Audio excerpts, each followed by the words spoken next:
Glórias a Jesus, amém. Amados, mais uma vez sejam todos muito bem-vindos a esse culto que tem como objetivo principal exaltar e engrandecer o nome de Jesus. Vocês já devem ter ouvido inúmeras vezes, praticamente hoje, eu creio que a maior parte da população já sabe que Jesus Cristo não nasceu no dia 25 de dezembro. No entanto, isso não nos impede de comemorar, de celebrar essa data.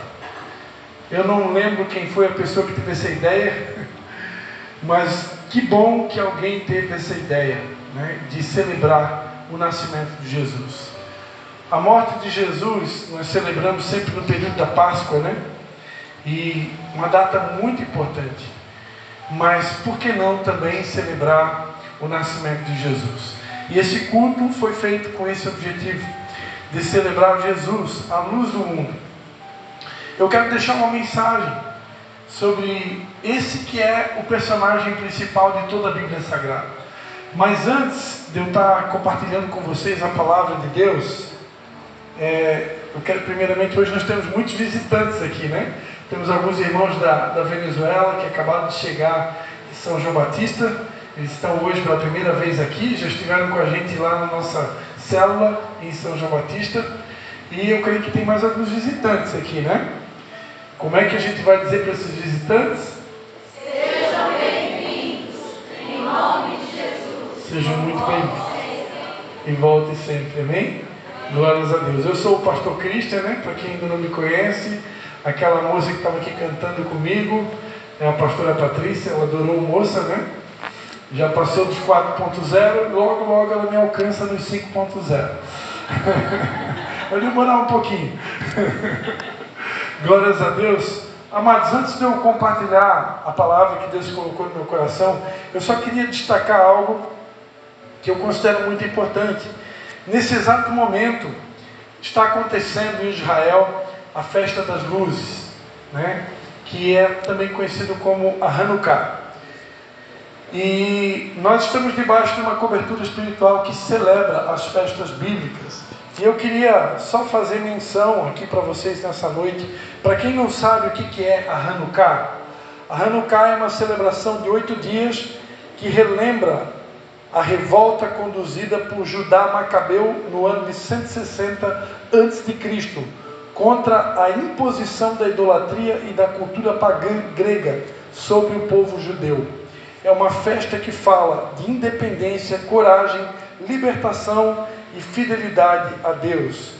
O templo em Jerusalém ele foi profanado por Antíoco IV, que proibiu os sacrifícios e as festas a Deus, o Deus de Israel. E após a vitória dos Macabeus, isso você encontra numa Bíblia Católica. A Bíblia Católica utiliza alguns livros que nós não utilizamos. E um desses livros é o livro de 1 Macabeus e 2 Macabeus.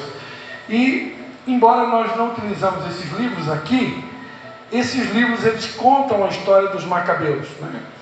E a Bíblia diz que os Macabeus tiveram uma vitória sobre esse Antíoco IV.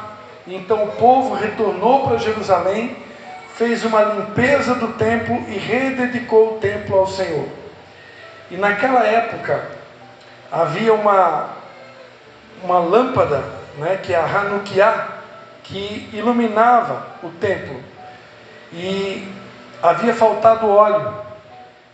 Eles tinham óleo apenas para um dia, para manter a menorá acesa. E após 8 dias completos, até que o templo fosse totalmente purificado. Eles precisavam de óleo para 8 dias e eles tinham óleo apenas para um dia. E aconteceu o milagre, que esse óleo ele rendeu para os 8 dias. Então, um dia para cada milagre. E uma 9ª lâmpada, o chamar, que acende todas as outras. A luz não é para ser escondida, mas exposta para iluminar a todos. Jesus Cristo disse: ninguém acende uma lâmpada e coloca num lugar escondido, mas coloca num lugar alto para que todos vejam. Assim brilhe a vossa luz diante dos homens, para que vejam as vossas boas obras e glorifiquem o Pai que está no céu. A Bíblia fala no Evangelho de João, capítulo 10, versículo 22 a 23, que Jesus participou dessa festa, que também é conhecida como a festa da dedicação. Ele, que é a luz do mundo, participou da festa da luz. Ele é a luz verdadeira que preserva a fé, santifica o templo e revela o caráter do Pai. Amém? Então, só para fazer menção aqui, para não deixar passar despercebido, a festa das luzes. Mas, como foi dito aqui, Jesus é a luz do mundo.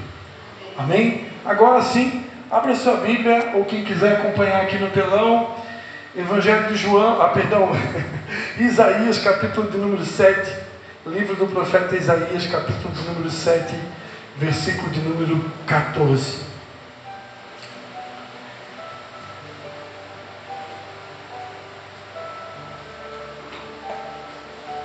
Isaías, capítulo 7, versículo de número 14. Pois sabei que o Eterno, o Senhor, Ele mesmo vos dará um sinal. Eis que a virgem ficará grávida e dará à luz um filho, e o nome dele será Emanuel, que significa Deus conosco. Amém? Vamos fechar os nossos olhos? Pai, em nome de Jesus, eu quero te dar graças, Pai, por ter colocado no coração de muitos irmãos aqui desse ministério o desejo de fazer um culto para Jesus, um culto onde nós vamos celebrar Jesus, a luz do mundo, Pai. E nós te agradecemos porque o principal, que é a tua presença, não deixou de estar presente. Tu que és a luz do mundo, estás aqui conosco. Nós podemos sentir a tua presença. E nós queremos declarar que tu és rei nesse lugar. Esse culto foi feito só para ti, Senhor. Por isso, fica à vontade, Espírito de Deus, no nosso meio. E ministra os nossos corações nessa noite, Senhor. Tu conheces o coração de cada um aqui. Tu sabe como cada um chegou. Tu sabe o que cada um precisa ouvir. Pai, que seja uma noite de cura, de restauração, de libertação, para a glória do nome de Jesus. Amém. Amém. No livro do profeta Isaías, capítulo de número 7, Deus, por intermédio do profeta Isaías, ele trouxe uma profecia para o rei da época chamado Acás. E a profecia dizia respeito a um sinal: a virgem daria à luz um filho, e o seu nome seria Emanuel, que significa Deus conosco. Essa profecia ela foi feita aproximadamente 700 anos, ou 744 anos aproximadamente antes de Jesus nascer. O profeta Isaías foi o profeta que mais escreveu acerca do nascimento de Jesus. E tudo aquilo que ele escreveu acerca de Jesus, tudo aquilo que ele profetizou, melhor dizendo, acerca de Jesus, se cumpriu. O rei daquela época, o rei Acás, quando recebeu essa profecia, desse sinal, eu imagino que ele pensou, né, que aquilo aconteceria na época dele. Mas não era uma profecia para a época dele. Era uma profecia que se realizaria 700 anos depois. Alguns teólogos acreditam que o próprio Isaías, quando liberou essa profecia, ele acreditou em primeira instância que essa profecia poderia se cumprir na vida do filho do profeta. Mas não. Essa profecia não era para aquele momento. Essa profecia não era para o filho do profeta. Essa profecia se cumpriria aproximadamente 700 anos depois, quando Deus enviaria um sinal e cumpriria essa palavra por intermédio do nascimento do filho dele, que viria a este mundo para salvar a todos. No Evangelho de Mateus, capítulo de número 1, Evangelho de Mateus, capítulo de número 1, versículo de número 23, Mateus 1, 23. A gente vai ler do versículo 18 em diante. O nascimento de Jesus Cristo ocorreu da seguinte maneira: Estando Maria, sua mãe, prometida em casamento a José, antes que coabitassem, achou-se grávida pelo Espírito Santo. Então José, seu esposo, sendo um homem justo e não querendo expô-la à desonra pública, planejou deixá-la sem que ninguém soubesse a razão. Mas enquanto meditava sobre isso, eis que em sonho me apareceu um anjo do Senhor dizendo: José, filho de Davi, não temas receber a Maria como a sua mulher, pois o que nela está gerado é do Espírito Santo. Ela dará à luz um filho, e lhe porás o nome de Jesus, porque ele salvará o seu povo dos seus pecados. Tudo isso aconteceu para que se cumprisse o que o Senhor havia dito através do profeta: eis que a virgem conceberá e dará à luz um filho, e ele será chamado de Emanuel, que significa Deus conosco. Amém, queridos? Então aquela profecia que Isaías fez para um rei da época, chamado Acaz, ela se cumpriu exatamente 700 anos depois, quando o Senhor, por intermédio do Espírito Santo, engravidou Maria, aquela que havia sido escolhida por Deus para dar à luz ao Filho de Deus. E José precisou se ocultar no primeiro momento, para não causar desonra, porque imagina o que esse homem passou. Você tem que comunicar a todas as pessoas da época que a sua mulher estava grávida, mas que não era dele. Ela estava grávida do Espírito Santo, né?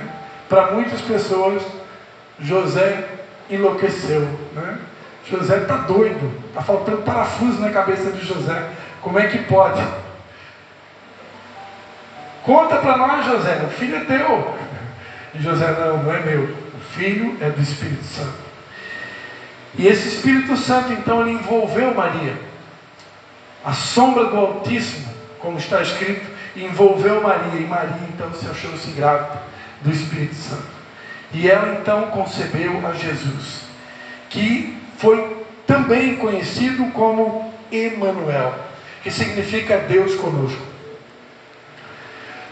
A Bíblia destaca vários nomes para Jesus. Jesus é conhecido como a luz do mundo, como a gente viu aqui nessa noite. Ele é chamado de videira verdadeira. Ele é chamado de Alfa, Ômega, o princípio, o fim. Ele é chamado da resplandecente estrela da manhã. Ele é conhecido como carpinteiro. Ele é conhecido como Deus Emanuel. Deus decidiu dar a Jesus também esse nome de Emanuel, porque Deus queria nos dar de presente a sua presença. Por isso ele enviou Jesus, um Deus que caminhou conosco e que continua conosco, porque antes de subir aos céus ele disse: eu não deixarei vocês órfãos. Eu vou enviar para vocês um outro Consolador, que estará com vocês todos os dias, o Espírito Santo. E a Bíblia diz que o Pai, o Filho e o Espírito são um. Então, esse Deus, de fato, ele é Deus conosco. Ele esteve aqui na terra, na presença do Filho, e ele continua conosco hoje, na presença do Espírito Santo, na pessoa do Espírito Santo. Então, Deus quer nos lembrar nessa noite que você não tem um Deus distante. Às vezes, amados, todos nós aqui, em algum momento da vida, já sentimos medo, já sentimos o sentimento de solidão. Alguns aqui tiveram que lidar com o sentimento da rejeição. Alguns aqui talvez tiveram que lidar com o sentimento de abandono, desprezo. E Jesus enfrentou tudo isso. Jesus enfrentou o abandono, Jesus enfrentou o desprezo. A palavra de Deus diz que ele veio para os seus e os seus não o receberam. Então Jesus enfrentou o desprezo, Jesus enfrentou a solidão, Jesus enfrentou o medo, ao ponto dele suar gotas de sangue ali no jardim do Getsemane, Quando ele chegou ao Pai e disse: Pai, se for possível, passa de mim esse cálice. Todavia não seja feita a minha vontade. Todavia não seja feita como tu queres, como eu quero, mas como tu queres. E Jesus enfrentou tudo que você possa imaginar para que hoje ele pudesse ser o autor e consumador da fé, da nossa fé. E ele ter a capacidade de se colocar em nosso lugar e entender cada uma das nossas dores. A Bíblia fala, o autor aos Hebreus, que nós não temos um sumo sacerdote que não possa compadecer-se das nossas fraquezas. Hebreus 4,15. Porém, como nós, que em tudo foi tentado, mas sem pecado.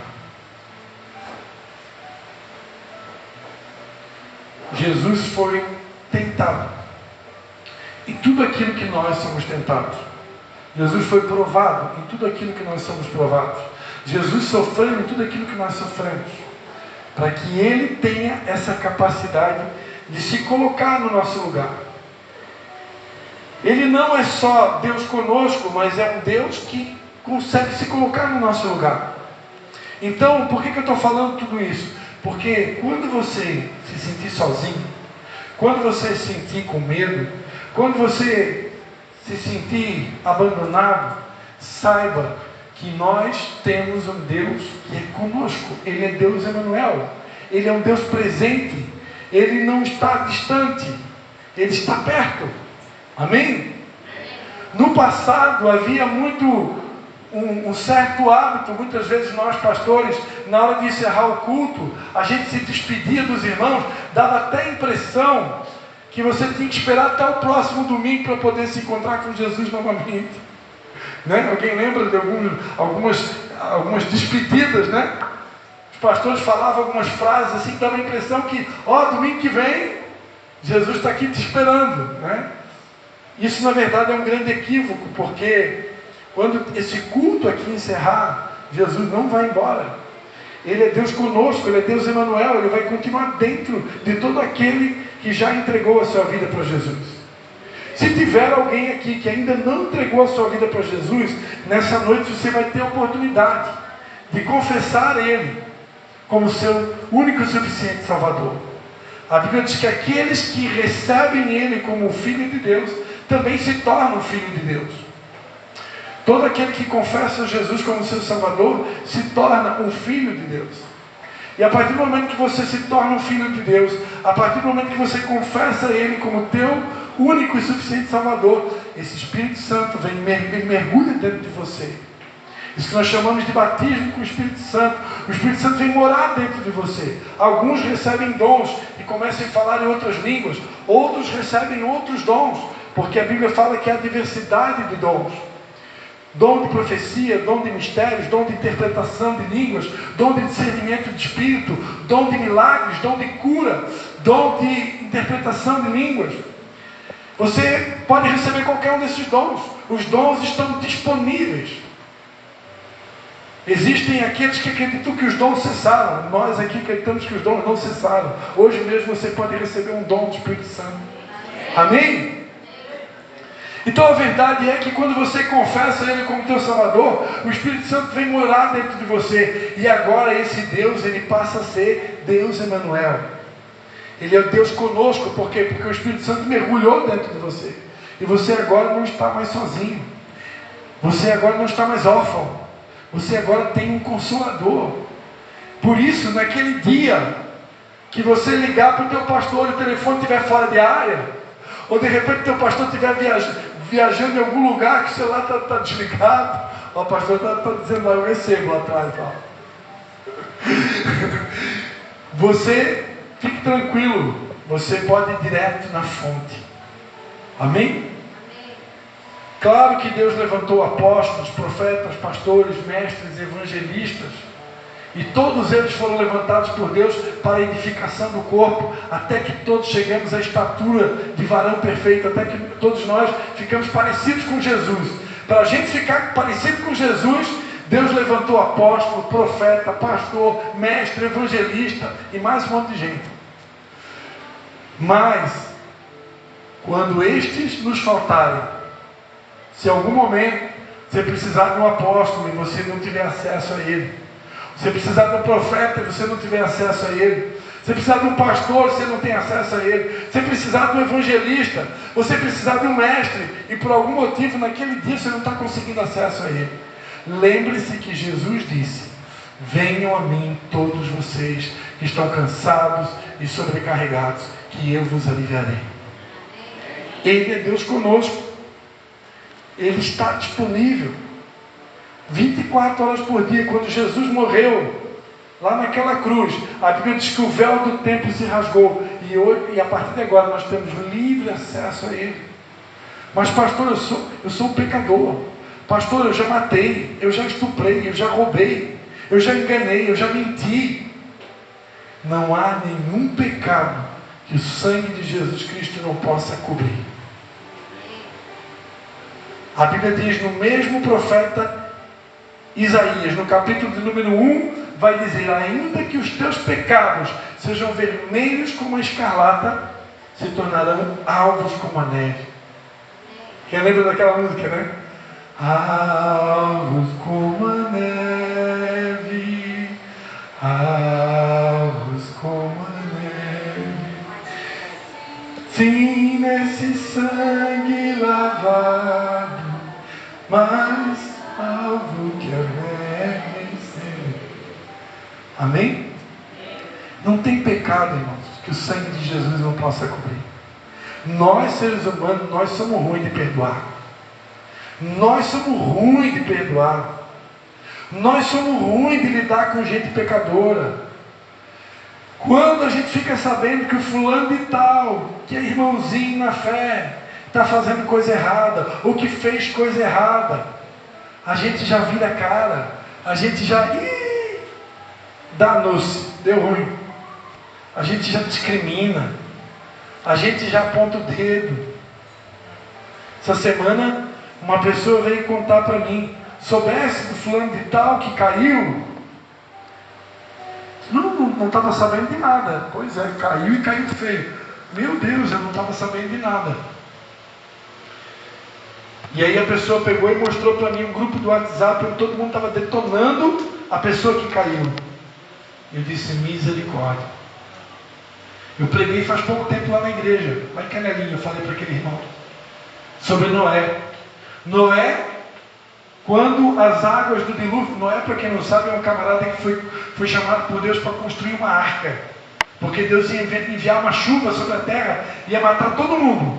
E aí Deus chamou esse homem chamado Noé para construir uma arca. E ele construiu a arca e Deus mandou a chuva, e a chuva acabou com tudo. Está escrito na Bíblia. E quando as águas do dilúvio baixaram, a Bíblia diz que esse homem chamado Noé, que Deus havia achado graça nele, ele pegou e fez uma vinha, plantou uma vinha, e quando a vinha deu fruto, ele pegou a uva, mas ele não foi comer a uva, Michele. Ele fez uma bebida quente, vinho, e tomou o vinho, e se embriagou. E a Bíblia diz que Noé começou a dançar nu na frente da congregação.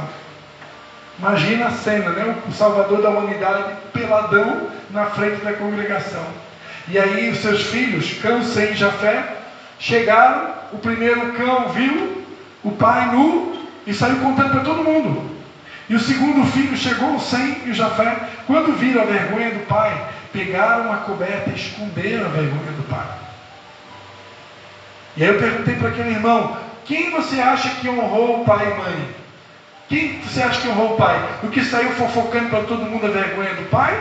Ou aquele que escondeu a vergonha porque o pai estava bêbado? Aí ele disse: aqueles que esconderam a vergonha, esses honraram o pai e mãe. Pois é. Assim a gente tem que fazer com o irmão, porque se o irmão cair em pecado, é meu irmão. É meu irmão. Quem determina quem é o irmão não é o irmão, é o pai. Se a gente é filho do mesmo pai, nós somos todos irmãos. Então nós não temos o direito de apontar o dedo para ninguém. A Bíblia diz que quem disser que não tem pecado é mentiroso, e a palavra de Deus não está nele. 1 João. Coloca ali, Briane, para a gente decorar esse versículo aí. 1 João capítulo 1, versículo 8. 1 João 1, 8. Se declararmos que não temos pecado algum, enganamos a nós mesmos e a verdade não está em nós. Se eu disser que eu sou a última Coca-Cola, né, do deserto, todo mundo é pecador, menos eu. Uau! Olha o que diz ali em Isaías 65:5. Isaías 65. Esse versículo é o meu preferido. E depois que eu aprendi ele, eu me converti. Penso que estou me convertendo a cada dia. Esse povo que exclama: afasta-te, fica-te aí mesmo, onde estás, não te aproximes de mim, pois eu sou mais santo do que tu. Essas pessoas são como cheiro de fumaça nas minhas narinas, são como fogo queimando o tempo todo sem parar. Presta atenção, irmão. A pessoa que se acha mais santa do que o outro, eu sou mais santo do que o irmãozinho que caiu, eu sou mais santo daquele pecador lá. Esses são como fumaça no meu nariz, diz o Senhor. Irmão, só tem um que é santo. Santo, santo, santo. Nós cantamos aqui. Qual é o nome dele? Jesus. O restante, todos nós estamos em obras. Então, se algum irmãozinho cair, o nosso papel é orar por ele, estender a mão e ajudar ele a sair do buraco. E não terminar de afundar quem já caiu. Amém? Que Deus levante aqui uma igreja de gente misericordiosa, porque está escrito: bem-aventurados os misericordiosos, porque estes alcançarão misericórdia. Mateus 5, versículo 7. Mateus 5, 7. Bem-aventurados os misericordiosos, porque alcançarão misericórdia. Quantos querem a misericórdia de Deus sobre a tua vida? Então que nós possamos ser misericordiosos. Porque a Bíblia diz: quem está de pé, cuide para que não caia. Hoje, eu acho que eu estou de pé. Eu acho que estou. Acredito que estou. Né? Me desvio do pecado todos os dias. Né? De vez em quando ele dá uma tropeçadinha. Né? Aí Deus vem, puxa a orelha, levanta, não peques mais. Deus faz assim com você também? Ou é só eu que tropeço aqui? Tem mais alguém aqui que nunca tropeçou, que nunca pecou? Quando é que foi para você ter um pensamento impuro? Quando é que foi a última vez que você falou grosso com seu esposo? Com sua esposa? Quando é que faltou paciência? Vou parar por aqui, Deus. Não vou expor todo mundo. Todo mundo vai descobrir que é pecador que nem eu. Então, amados, Deus é Deus conosco. Nunca pense que você está sozinho. Ele é Deus Emmanuel.